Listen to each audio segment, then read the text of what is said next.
All right, everybody, welcome into a special edition of the Auburn Live show. Appreciate everybody for joining us. It's Iron Bowl week, but before we get to that, I wanted to talk to a couple of awesome guys with Auburn football, social content and photography and video. These are the guys that do all the creative that you see that goes out. Tyler Cole, director of football creative video, and Austin Perryman, director of Auburn football photography. Fellas, what's up? What's up? What's happening? How's it going? It's going well, man. Just another Tuesday in the office. Just another Tuesday in the office. So I wanted to have you guys on because of after that Texas A&M game, I just like a game like that, not just a big win, but overtime, the way it happens. And then you just start to see all of the stuff that flows out, video, photos, all the stuff. And I just thought it was really fascinating to sort of dive into your world in terms of, like what that's like the week before. Are you thinking ahead to things? And then when it happens, how do you wrangle all of this content and all these people to sort of put out the stuff that, in the days following? So I just sort of thought it'd be fun to dive into some of that and sort of give people maybe a glimpse behind the curtain in terms of what you guys do. I guess my first question, and either of you can take it, would be, now that we're a couple days out, can you go back and look at like your total impressions or how many people you think viewed your content from right after the A&M game or during the A&M game and into the wee mornings and into Sunday morning and stuff? Like, do you have like a number? It's high. We don't have an exact number, but we looked at some of the analytics in our workspace in the stadium after the game, after certain posts went out, and it was off the charts compared to earlier in the season or just another win in Jordan Hare. I mean, even the numbers that night, because it was when we started posting, it was pretty late at night. Yeah. They were high then, and then they really grew in the morning once like people started to wake up to consume that content even more. So that was kind of an interesting trend that we saw too with that. All right. So whose idea was good luck versus Texas? Because that was phenomenal. That was phenomenal. I mean, just everything about that was phenomenal. And I got up Sunday morning. I saw it after the game. I was like, that's funny. And then I saw it Sunday morning again. And I was like, holy crap, this thing has over 1 million views. I mean, there were national voices all in that, just sort of having fun with that. That was, how does something like that come about? Is there just like, is somebody just pop up with the idea of good luck for Texas? Is it one person? How does something like that happen? Because 1 million views off of just something so simple after the game, a 6-second clip, great headline, and it was just hilarious. It was kind of a group effort. Earlier in the week, we had seen, the infamous press conference and the questions about if they were looking ahead past Texas. And our office space in the Walto's Football Performance Center is pretty open in our little creative suite. And so anytime we see anything like that, we'll send it in our little Slack group chat, and we will kind of say, hey, if we win, should we do this? Would this be kind of funny? And it's kind of almost always a group effort. And it happened. That's hilarious. All right. So take me back to maybe the days leading up. I guess I don't think people realize maybe how much, like you sort of mentioned, what happens before the game, where you're starting to think ahead about possible storylines or what might be a good, sort of how you might want to craft content, especially after a win. I would imagine it's different after a win and a loss, maybe what you do or the amount you do or how it sort of looks. But how does that look leading up to the game, I guess, Tyler, in terms of, are you just throwing all the stuff against the wall, and then if you win, you pull that stuff off, and if you lose, you pull that stuff off? Or is a lot of it organic in the moment Saturday night?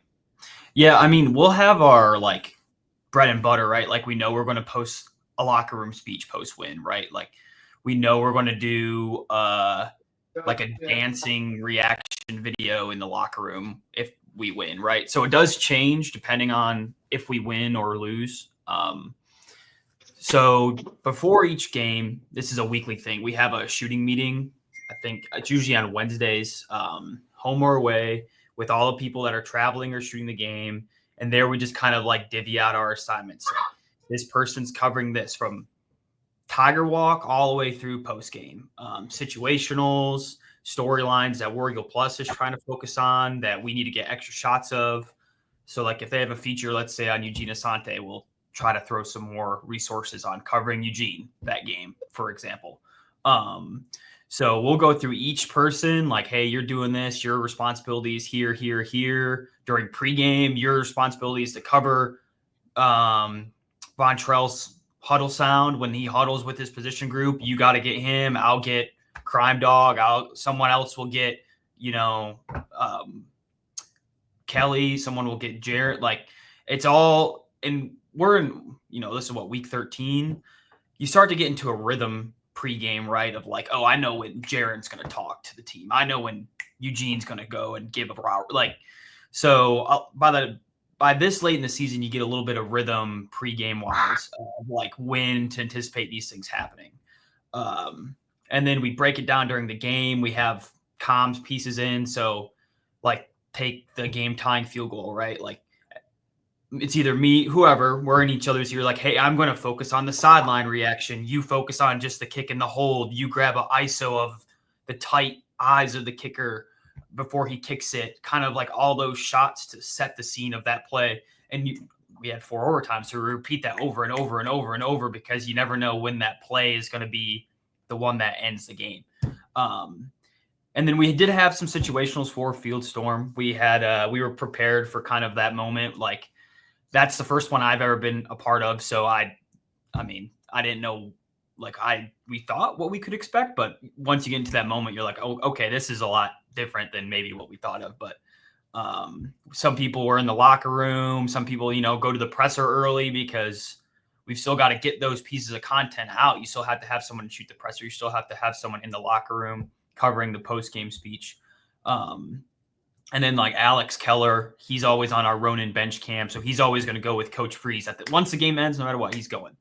And then it got really cool. It was a really cool moment with the ESPN interview where he's filming that and you can take the audio from the broadcast and kind of sync that up so you can get a cool sound of that. But some of it's in the moment, some of it's not. Like you never know who's going to have a catch, right? You never know who's going to make that play. So like once we get to post game, especially after a game like that, you're like, let's pub environment as hard as possible, right? Like Brady Rush did a great job of getting the drone shot up and getting that just the mass of people out there in the stadium. So some of it's planned, some of it's in the moment.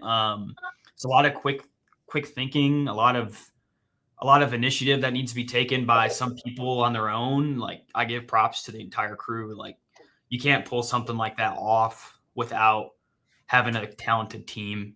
So, but yeah, there's a lot of preparation that goes into it for sure. Were y'all both down on the field in the middle of everybody? Were y'all stuck in that? Oh yeah. Big emphasis on stuck. Austin, had you been in the middle of one of those? Tyler said he had not. I hadn't either, no, because I had started my career at Tennessee, and to be honest, we weren't very good when I was at Tennessee. And then I got to Mississippi State, and we didn't have a whole lot of good home wins when I was at Mississippi State besides the 2019 Egg Bowl, and they didn't rush the field for that. And then got to Auburn in 2022, and I think this was the biggest home win and the most dramatic home win probably since I've been here. Yeah. It's been a minute. It's been a minute to have a win like that. Yeah, I can only imagine what it was like down there. I remember being in the kick six craziness. And so that kick six happened on the other side of the field. So they return it. I run to the other side of the end zone to get Chris Davis. And then but by the time I turn around and look back at like the big video board side, there's, I don't know, the whole stadium's on the field. And I remember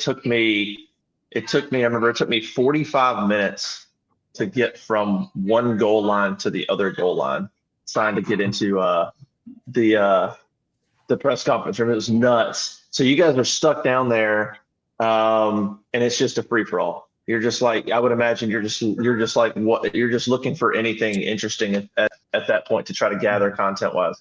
Yeah. Mm-hmm. So I leaned pretty heavily on Zach Bland, who's our director of athletics photography. He's kind of a seasoned vet when it comes to field rushings, because I think it happened 3 or 4 times in his college career when he was a college student.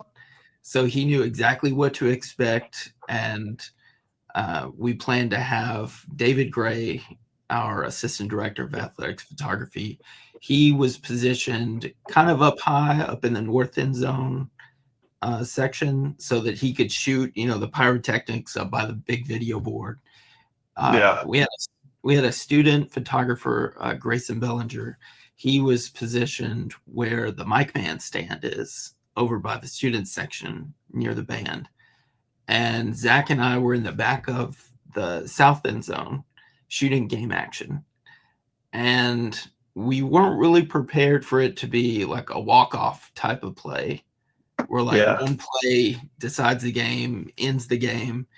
And I was shooting that play from a knee, and suddenly before the play, I think it was before the ref even blew the whistle, students were jumping over that wall to run past me, and I'd gotten knocked down.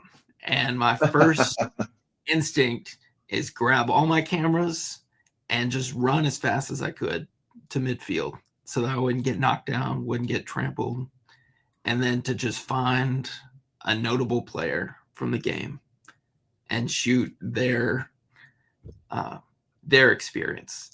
And thankfully, I found Painthorn, no better player in that game to find. And we just kind of made our way through the crowd and eventually to the locker room. That is bonkers. I saw some of the video. It almost looked like the recruits started it. It almost looked like the second it dropped, the recruits that were in that section just immediately took off. And it's like, and then when the players took off from the sideline, the recruits immediately ran. And I think everybody else just said, "Oh, we're doing this. We're rushing the field," and it was chaotic. All right, so they win the game, and you're everybody's obviously gathering content.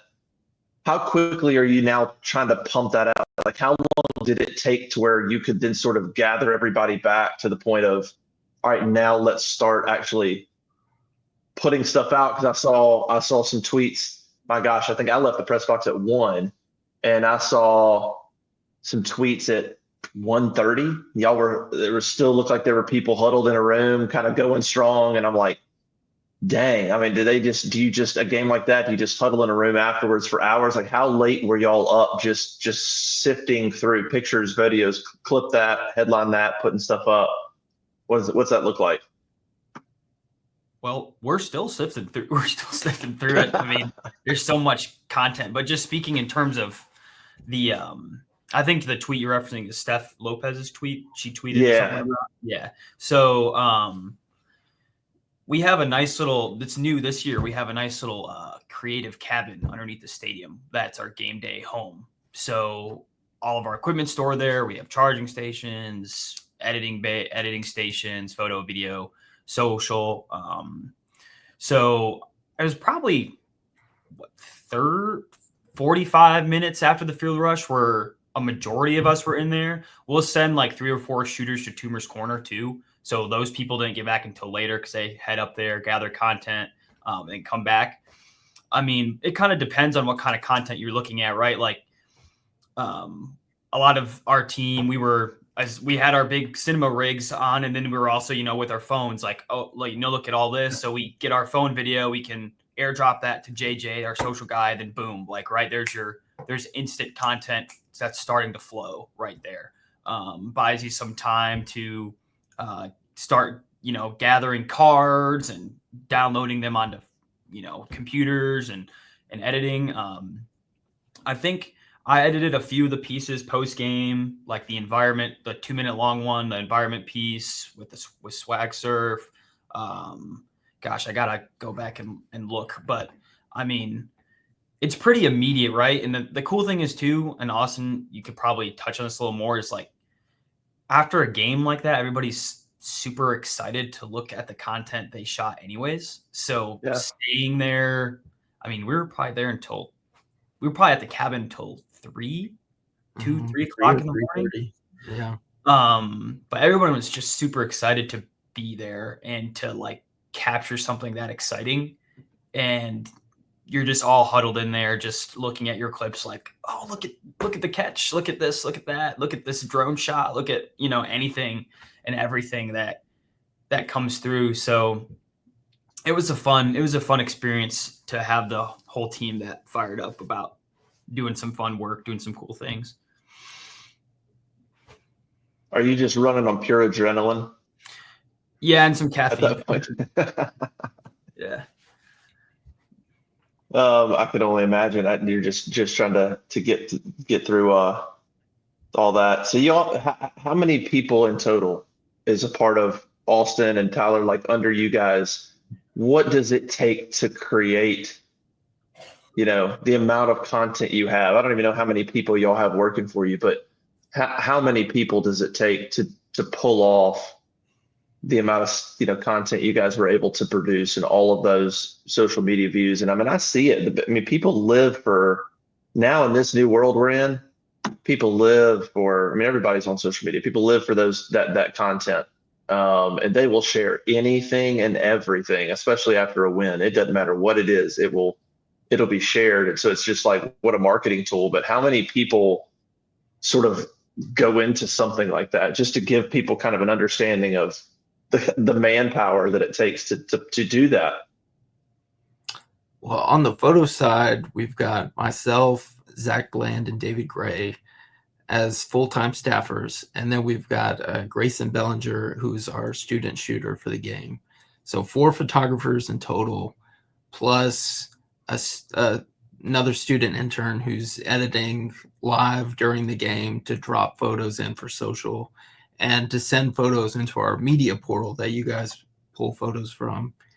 And then we've got 2 or 3 students throughout the year who kind of just cycle in and out and rotate as runners, who run our memory cards if we're having trouble transmitting photos, or can help us swap out lenses or batteries during a game, depending on, if crap hits the fan. And then we've got another student photographer who is in charge of shooting all the in-game presentations. Wow. From the video side, we have we're blessed to have a pretty big staff here. We had 11 shooters at the game on Saturday. So myself, I shoot on a shoulder rig, like just anything and everything, like primarily game action, field level. Steph Lopez, she works here in football with me. She shoots on the field as well, game action. Alex are also here in football. He shoots the bench angle, getting those like nice reactions after a big score where they come back to the bench and they're hugging, yelling, whatever's going on. Josh, one of our interns, he was shooting a Weasel, which is like up in the stands with the fans, getting like their reaction, unique angles of the game, more of an experience camera. Andrew Aaron, he was working from a Wargo Plus standpoint, covering the game and what they need. Ethan Sanabria was on the high 50 to 1,000 camera, which is like way up on the ramps, kind of like our, like this camera is going to get everything. So if we had an issue down there, that camera's going to see it. Brady, he was rocking the drone. He droned during Tiger Walk. He droned during the run out. He droned during fourth quarter, and he droned during the field rush. And then during the game, he was on the field on a 50 to 1,000 lens too, shooting like really tight, slow and quick ISOs. Not necessarily looking for plays, more like I'm going to get super close on like the ball, or like Cam Coleman, here he comes running to the line of scrimmage. Like I'm going to follow him, kind of more selling out on some beauty shots of the game. And then we had Mo. He was on a hi-hat on the field with an FX6. Micah, he was on a Ronin with a Weasel. He did it was his first time shooting kind of that angle. He did a good job. And then we had Spencer, who was in-game editing for the live presentation, like the Jumbotron, like in-venue show. So he pulled some clips and edited a few environment highlights, like with Nick Saban's quote that I don't remember when that highlight tape played that he edited, but it was ripped that and then edited a few things. And they ran it in stadium the day of, which was cool. So it touches, I mean, and that doesn't even, like, JJ will go out and film on his cell phone, right? So like he'll go during the big moments and flip just quick cell phone content too. So it's like 12 to 13 people who are capturing content from a video perspective. Man, that's craziness. Who, I was going to ask the Saban, was that something that y'all are involved with? Did somebody see that Saturday morning and go, oh shoot, we need to clip that and play that? How does that come about? I mean, everybody in our group has a pretty good like pulse on what's being said about Auburn, when it's being said. And like, it was kind of a no-brainer. You see that and you're like, that's just the easiest pub that we could use, right? Like, it's just it's quick, it's easy, like, and it was a great quote. And it timed up what we got. We were blessed with a great win too with that. So everything kind of aligned for that to hit home even more so. All right, favorite moment of that night. What's something that you remember that maybe somebody didn't see? Maybe it was something that you encountered that nobody else saw, or just something one of your colleagues did. Like, what's just a couple of moments that you'll just remember forever? Because I would imagine for you guys, like, something like that night is how many of those do you get in your career to be a part of a win like that, rushing the field, just the teamwork that it takes to put it together, the adrenaline, you're there till 3 a.m. Like, that's just one of those days and nights that you probably just will always remember. What are some moments that you guys will remember from that whole experience? I'd say post game, finally getting off the field, getting into the locker room, and just seeing the group of guys in there just having the time of their lives, just finish the final home game of the season, especially for those seniors. They were just so happy. Yeah. I mean, it's fun. Like, in the moment, it's such a rush, right? And you're flipping content, this and that. And I'll say two things. The first thing is, like, Austin and I kind of experienced this together during the fourth quarter sequence. We, like, after it happened, we like looked at each other, we were like, dang, this was powerful. So during the fourth quarter sequence, the team didn't swag surf at all.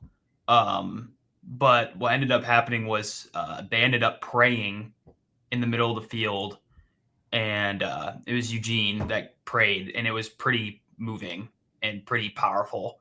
And for that to kind of happen in that moment was, like, so unique, such a different perspective of what we usually see during that time of the fourth quarter. It's like, usually it's all, but like for the team to have that kind of like special moment then, and to be able to record that and witness that was awesome.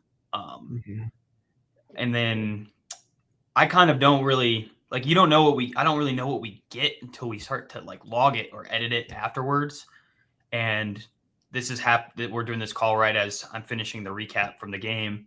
So like, I've gotten a chance to look and actually see all the footage that people shot and what we got, and the sound, all the different angles and perspectives. And it's cool as an editor to kind of see all that coalesce, right? Like, you start in the beginning with this massive plan and all this coordination, and then at the end, like, you finally get to see all the work that your team put in, and it all kind of comes into this really cool product at the end that hopefully the fans will enjoy here. Hope when it gets out as soon as possible.